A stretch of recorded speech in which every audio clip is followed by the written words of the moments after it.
Pag-uutos siyo ng daddy mo, Luna. Mahinahon ang wika ni Marcos. Bakit ba kailangan niyong sundin bawat sabihin ni Dad? Magkano ba ang binayad niya sa'yo? Or baka naman gusto mong doblehin ko pa ang bayad niya? Pauwiin mo lang ako sa bahay namin. May kasunduan kami ng daddy mo at hindi ako mukhang pera. Mariing sabi ng binata. Galit na nakatingin ito sa kanya. Then do something. Send me back home. Anitong nagpapadyak sa inis. Kung kaya ko lang, gagawin ko. Kahit sinong tao, hindi gugustuhin makasama ang isang katulad mo. Pero hindi. Kaya sundin mo na lang ang daddy mo para wala ng gulo. At kung maaari, itigil mo na yung ginagawa mo. Nakakahiya. Tinignan siya nito ng masama. Pagko ay parang batang umiyak. Marami itong sinabing hindi niya maunawaan dahil panay ang sigok at hikbi ng dalaga. Gusto niyang aluin ito pero pinigilan niya ang sarili. Dahil hindi siya yung tipo na nangnunuyo. At isa pa, mas lalong lalaki ang ulo ni Luna kapag pinagbigyan niya ito sa gusto nito. Mas mahihirapan siyang pakisamahan ito kung palaging ito ang nasusunod. Umuwi na tayo, Luna. No! Mariing sagot ng dalaga. Hindi na siya nakipagtalo pa. Bigla niya itong binuhat at sinakay sa jeep. Napasigaw ito sa gulat. Ibaba mo ako, Marcos! Galit na protesta ng dalaga at nagpupumiglas pero hinawakan niya ito ng mahigpit hanggang sa may lapag niya sa loob ng jeep. Marami pa akong gagawin sa asyenda. Ani at sumakay at pinaandar ka agad ang jeep.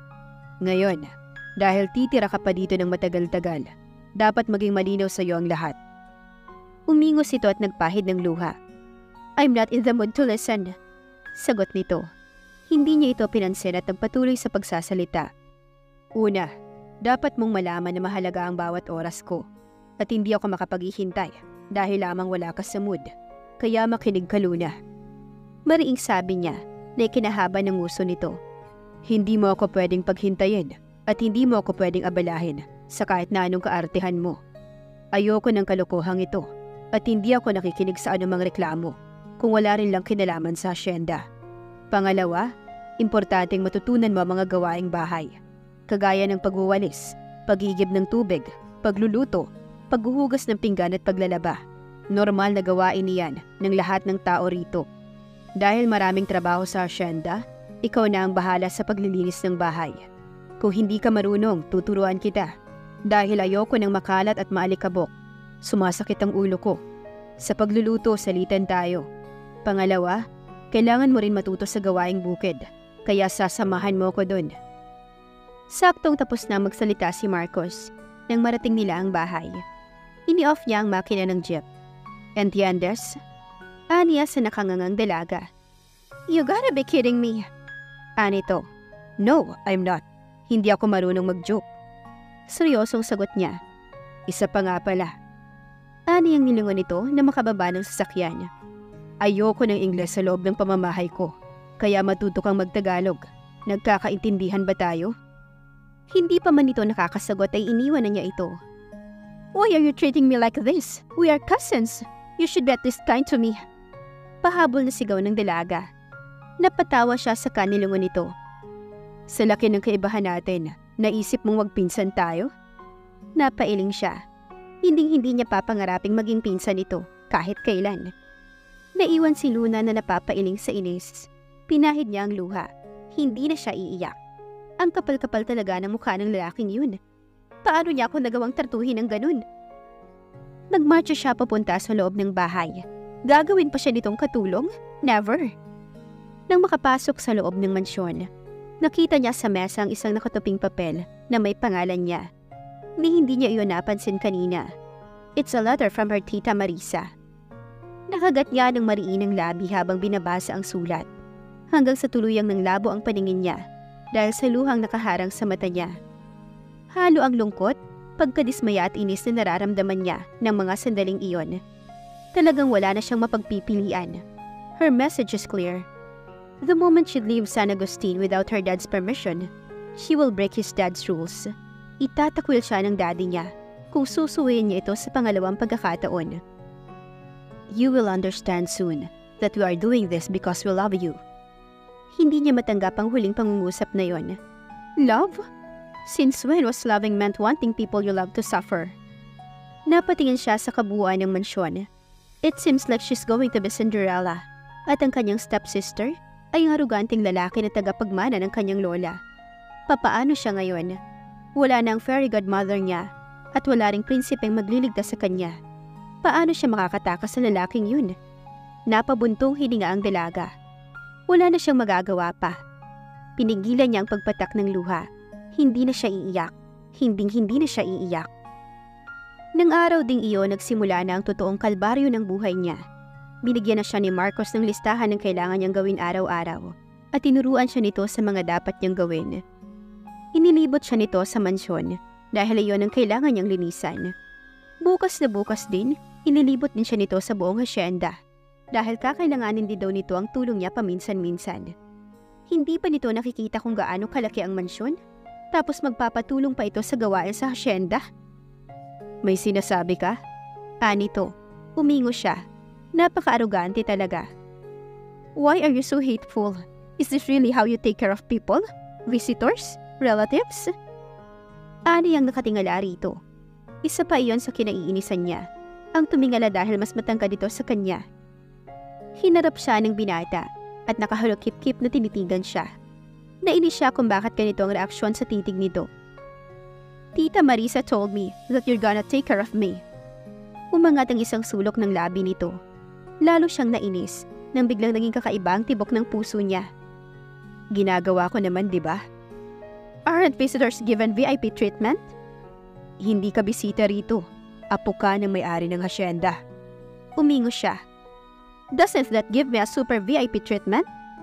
Iling lang ang sinagot nito. Who are you? Hindi niya napigilang itanong. Bahagya itong natigilan. Marcos. Nitong inilahad ang kamay. Nakatikwas ang kilay niya at tinignan lang niya ang kamay nito. I mean, why are you getting my inheritance? Walang kangiting-ngiting tanong ni Luna. I deserve to know, do I? Pasimple nitong binulsa ang kamay na hindi niya tinanggap. Anak ako ng katiwala ni Doña Amanda. Kung gusto mong sagutin ko ang pangalawang tanong mo, magtagalog ka. Nabibingin ako sa kaka-Ingles mo. Lalong umangat ang kilay niya. Alam niyang marunong mag-Ingles ang lalaki. Talagang ginagalit lang siya ng lalaking to. Ipinagkatiwala ni Lola Amanda ang lahat ng mga ari-arian niya sa anak ng katiwala lang?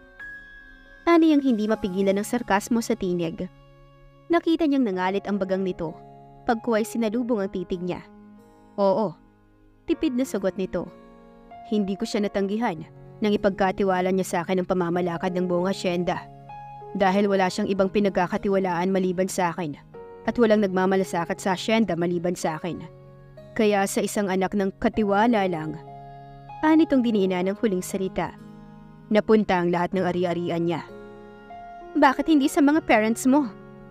Saglit hindi ito nakasagot. Sa tingin mo? Malamig na sagot ni Marcos. Umangat ang kilay niya. Well, sa sama ng ugali mo, hindi nakapagtatakang ipinamigay kanila. Nangalit ang bagang nito. Hindi nila ako ipinamigay. Itinapon ka? Pangiinis niya. Wala na sila. Sugot nito. Wala like gone? Gusto niyang itanong, pero hindi niya itinuloy dahil sa nakita niyang lungkot sa mga mata ng binata. And suddenly, she was reminded of her look at the mirror. Every time she remembers that her mom had already left her. Sumakit bigla ang ilong niya. Umiwas siya ng tingin. Why don't we hire people na mag-aalaga sa hasyenda para hindi ka mahirapan? Kahit mamamahala sa paglilinis ng mansyon man lang. Because if I were you, I would have done so. Hindi na kumikita ng malaki ang hasyenda. Hindi katulad noon. Wala na akong ipapasweldo. Saka hindi naman ganun kahirap maglinis. Kaya mabuti na rin na narito ka. Ikaw na ang bahala sa mansyon. Tiningnan niya ng matalimang kaharap. Do you think that this is too much for me? Kailangan mong matuto. Kasi malaki ka na, Luna. Wala ka pang alam sa buhay. Nanlaki ang butas ng ilong niya sa sinabi nito. You're so... Kapag nag-Ingles ka pa, sa labas ka matutulog. Napailing ang dalaga sa inis. Gusto niyang saktan ang kaharap, pero pinigil niya ang kanyang sarili at hindi na siya nagsalita pa. Namayani sa kanila ang katahimikan bago ito nagsalita. Talaga bang hindi mo alam kung bakit ka narito? Kumunot ang noo niya. Aside from being punished, no. Bakit? May iba pa bang dahilan? Hahayaan ko ang daddy mong magsabi sa'yo. No, sabihin mo na ngayon. Tinignan siya nito, tila nagdadalawang isip na sabihin. I won't tell Dad. Aning itinaas pa ang kamay. Saka na, kapag nag-mature ka na ng konti. Anito na bahagyang umangat ang sulok ng bibig. Nagpantig ang tenga ni Luna sa narinig. Iniinsulto ba siya ng lalaking to? Do you have any idea how hateful you are? Nagkibit balikat lang ito. Tinignan siya nito na tila nag-e-enjoy itong makitang namumula siya sa galit. Baka taon ang bibilangin, bago mo pa malaman, no?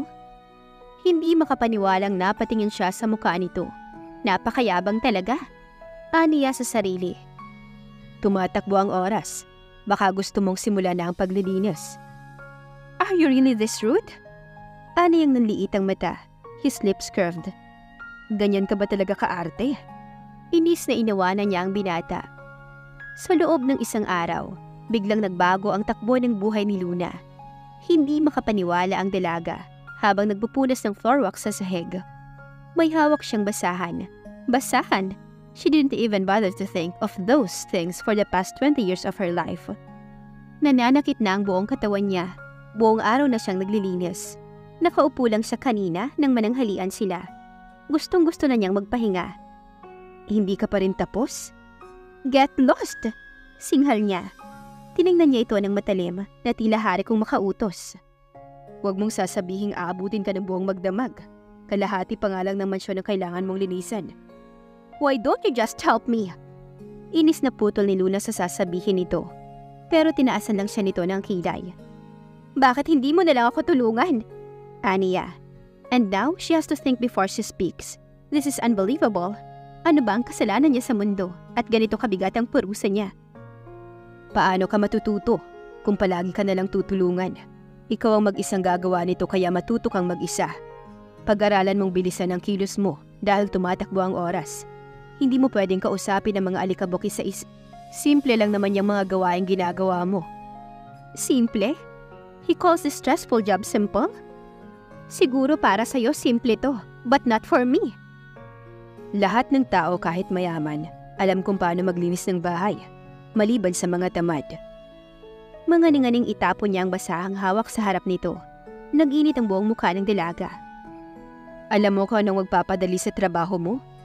Bahagya nitong ibiniti ng sasabihin. Tigilan mo ang pagrareklamo. Pinigilan niya ang kanyang sariling mapasigaw sa inis. You know what? I think I knew why you're doing this. You're actually threatened by me coming here, aren't you? Because I am, after all, the rightful heir. Kaya mo ko pinapahirapan ng ganito para hindi ko gustuhin manatili rito sa hacienda, hindi ba? Maganda ang teorya mo. Masyadong kapani-paniwala. Nanunuyong sagot nito. Iyang ginagawa mo ang pinakamadali sa lahat ng trabaho sa hacienda. Wala ka talagang ideya kung ano ang ibig sabihin ng salitang paghihirap, no? Naiiling itong tinignan siya. Mapapasayo naman talaga ang hacienda. Kung papaano'y sasabihin ko sa'yo kapag handa ka na. Sa ngayon, bilisan mo na riyan dahil ikaw ang magluluto ng hapunan. Hindi makapaniwalang napatingin siya rito. Huwag mong sabihin sa akin na hindi mo alam kung paano magluto. Anitong pinandilatan siya. Hindi siya nagsalita. Tinignan niya ito ng matalim, saka na hindi ito pinansin. Naiiyak siya sa inis habang patuloy na pinupunasan ng sahig. She hates this life. Pero patutunayan niya sa Marcos na yon na hindi siya madaling kalaban. Pagsisisihan nito ang lahat ng pagpapahirap nito sa kanya. Napabuntong hininga naman si Marcos nang iwanan ng dalaga. Maraming trabaho sa bukid ang hindi niya nagawa dahil dito. Hindi niya alam kung nag-iinarte lang ito o pagod, pero nakaramdam siya ng awa nang makitang pawisan ito habang nagpupunas ng sahig. Palihim niyang sinisilip ito, kaya hindi niya magawang umalis. Alam niyang hindi sanay sa gawaing bahay ang dalaga. Kung tutuusin, wala itong alam sa paglilinis. Kaya niya ito nilapitan para tulungan, pero nakasinghal na ito kaagad. Hindi niya alam kung bakit lihim niyang ikinatuwa ang pagkainis ng dalaga. Siguro'y dahil ilang beses na ring tinapakan nito ang pagkatao niya. Kapag nalulukot ang mukha nito at iniirapan siya'y gustong-gusto niya itong inisin lalo. Napaingling ang binata. Kapag nalaman nitong huling habilin ng donyay, baka magwala ito sa galit. Iniisip pa lamang niya'y ibig na niyang matawa. Napatingin si Marcos sa kwadra ng mga kabayo. 5 na lang ang natira sa 50. Ang bilis tumakbo ng panahon. At kahit anong gawin niya, pakiramdam niya ay napag-iiwanan pa rin siya. Ginawa niya ang lahat para mapanatili sa kaayusan ng lahat. Subalit may mga bagay na sadyang hindi maiiwasan at hindi niya kontrolado ang mga pangyayari. Sa edad na 17, kinaya niya ang responsibilidad na nakaatang sa balikat niya nang ibinilin sa kanya ng donya ang lahat ng ari-arian nito. Pangangalagaan niya ang lahat ng pag-aari nito habang nabubuhay siya. Dahil nang mawala sa kanya ang lahat-lahat, ang donya lamang ang nagpakita ng kabutihan sa kanya at tinuring siyang tunay na apo. Ilang saglit pa lang, lulubog na ang araw. Sinimulan niya ang pakainin ng mga kabayo. Bukas, ipakikilala niya ang mga kabayo kay Luna at ililibot niya ito sa buong pag-aari ng abuela nito. Pagdating niya ay nangamoy sunog na sinaing ang buong mansyon. Dagli siyang nagpunta sa kusina. "Ano to?" Kunot noong tanong niya. Gabi na nang makarating siya ng mansyon. Pagod siya at gutom na, pero nagulat siya sa nakahanda sa mesa. "Hindi mo kailangan kainin kung ayaw mo," sagot ng dalaga. Humaba pa ang nguso. "Gutom ako, kaya kailangan kong kumain." "Then eat, huwag ka nang magreklamo." Napatitig siya rito, saka susunog na kanin na nakahain sa mesa at susunog na pritong itlog. "Hindi ka ba talaga marunong magluto? Hindi ba mukhang lutong pagkain yan?" Tanong nitong pinandilatan siya. "Sinabi ko magluto ka, hindi magsunog ng pagkain. Sa kakanin at pritong itlog, kumakain ka ng ganyan sa hapunan?" "Pwede ba? Pagod ako. Wala ako sa mood mag-isip ng kung anong lulutuin. At kung nandito ka para maliitin ang luto ko, huwag kang kumain." Galit na sagot ni Luna. Napabugas siya ng hangin. Tila naiiyak na ito. "Kumain na tayo. Bukas tuturuan kitang magluto." Hindi nagsalita ang dalaga. Umingo siya.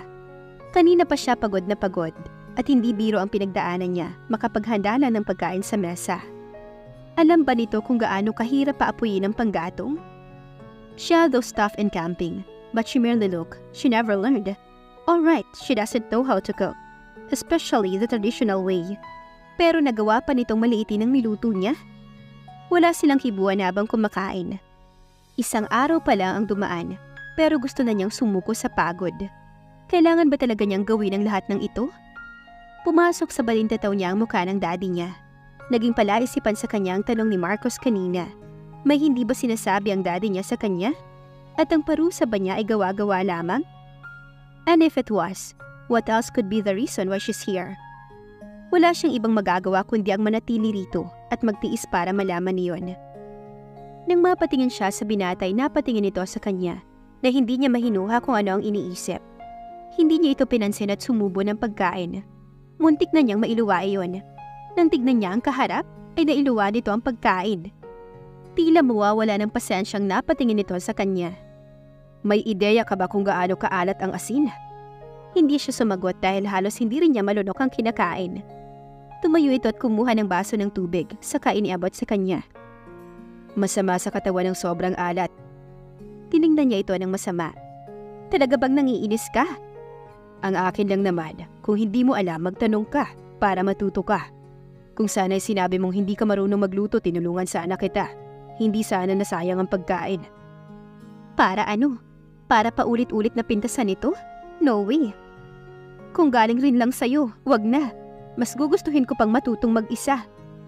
Matigas na sagot ni Luna. "Eh di hindi ka natuto. Basta yun ang gusto ko." Iimik sana ito pero inunahan na niya ito. "Ako ang nagluto, ikaw na ang magliligpit." Aniya saka mabilis itong tinalikuran. Pagpasok ng silid ay nanghihina siya. Kaagad siyang napahiga sa kama. Pakiramdam niya ay namamaga ang buong katawan niya. Naiiyak siya sa sobrang pagod. Dagdag pa na gutom siya. Gusto na niyang umuwi. "Mommy!" Mahinang wika niya sabay impit na higpi. Hindi nagawang katukin ni Marcos ang dalaga dahil narinig niya ang iyak nito. Talaga bang ganoon kahirap ang pinapagawa niya rito? At ganoon na lang ito kung umiyak? Napailing siya. Ayaw niyang aminin sa sarili, pero nakonsensya siya bigla. Siguro'y talagang walang alam ang dalaga sa gawaing bahay. Siguro'y totoong nahihirapan ito. Ngunit sadyang hindi niya maintindihan dahil magkaiba sila ng pagkakakilala sa salitang hirap. Napatitig siya sa pinto ng silid nito. 2 araw pa lang, ay nagulo na nito ang sistema ng pamumuhay niya at hindi niya gusto ang nararamdaman ngayon. Gusto niyang buksan ang pinto at suyuin ang dalaga. Ilang sandali pa'y tumigil na ang pag-iyak nito. Napakasama ng ugali mo, Marcos! Dinig niyang sambit ng dalaga na ikinangiti niya. Ibang klase talaga ang dalaga. Naiiling na tinungo ni Marcos ang kanyang silid. Alam niya na darating din ang araw na matututo rin ang dalaga. May nararamdaman na ba si Marcos para kay Luna? Abangan sa susunod na kabanata. Please like, share, subscribe for more updates. Maraming salamat po.